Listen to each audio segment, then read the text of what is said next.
Welcome to Climate Quickies, bite-sized nuggets of climate goodness from our TED experts in under 5 minutes. In this week's Climate Quickie, we hear from neuroscientist specialising in polarisation, Dr. Chris Demir. Chris explains the concept of wicked problems and why the climate crisis is exactly that, a wicked problem.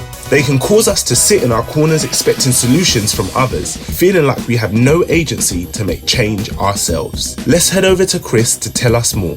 Enjoy and stay curious.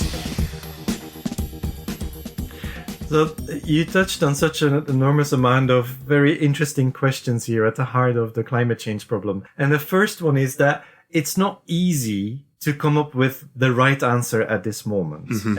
And that's because to some degree, it really is the opinion that you attach to certain things, the value that you attach to certain things that make you go to saying, I think we need to have cows on the land, or saying, no, we should all become vegan or vegetarian. Mm-hmm.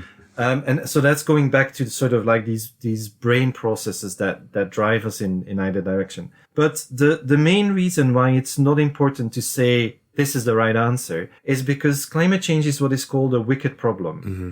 meaning that it pervades everything. It pervades all of these decisions that we need to be making about food, about transport, about where we live, about how we go on holiday and all of that, about how we supply our energy and so on and so forth. Mm-hmm. And that wicked problem, because it has so many facets to it, it has so many sides to it, it makes that our brains try to make sense of that by coming to these simple answers. Yeah. And so it's almost a cause for driving this fragmentation of opinion. It's a consequence of climate change being that wicked problem. Right. Because you're looking at the scale of the problem and you say, I'm just going to focus on this particular thing. And I think that is the right course of action.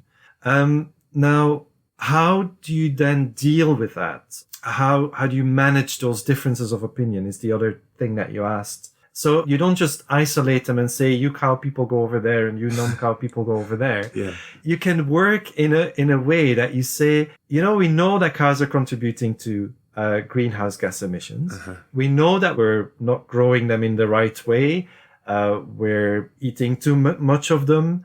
And we need to change those things. So there are two things that you can do. Uh-huh. You can say all of the current problems that we see in that cow production, we can try to get rid of that. And we can try to go to a place where our cows are now better cared for. There's less of them. And that means that we might have to eat less of them, right?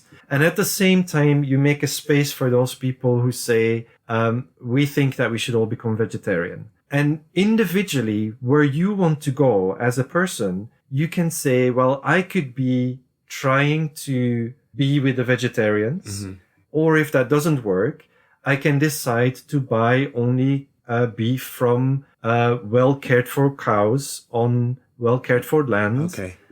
Even if it's going to be more expensive, I make that decision to eat a little bit less of it. You touched on one of those aspects of wicked problems is that they often lead us to sit in our little corners and to say, no, we should wait for other people to do something first, because in the position where I am, I can't do anything. Yeah. And those oil barons, we've actually, in conversations that we've had with some of them or with people who work with them, they are sitting in that position. Some of them say, well, we know that climate change is a problem, but we're waiting for consumers to send the signal that we need to change. Wow. And others say, we know that climate change is a problem, but we don't feel that we can do much because our investors are looking over our shoulder and want us to maximize our profit. They don't want us to be thinking about climate change too much. Mm. So even those people in that context are going, but what can I do? Mm. So businesses are waiting for governments to set regulations. They're also waiting for consumers to tell them what to do.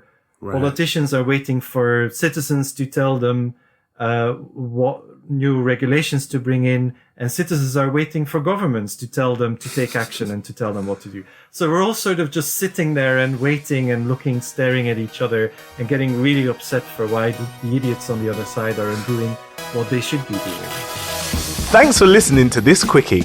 This episode was created by our usual superstar podcast team and supported by TEDx London's headline partner, City. Until next time, Stay curious.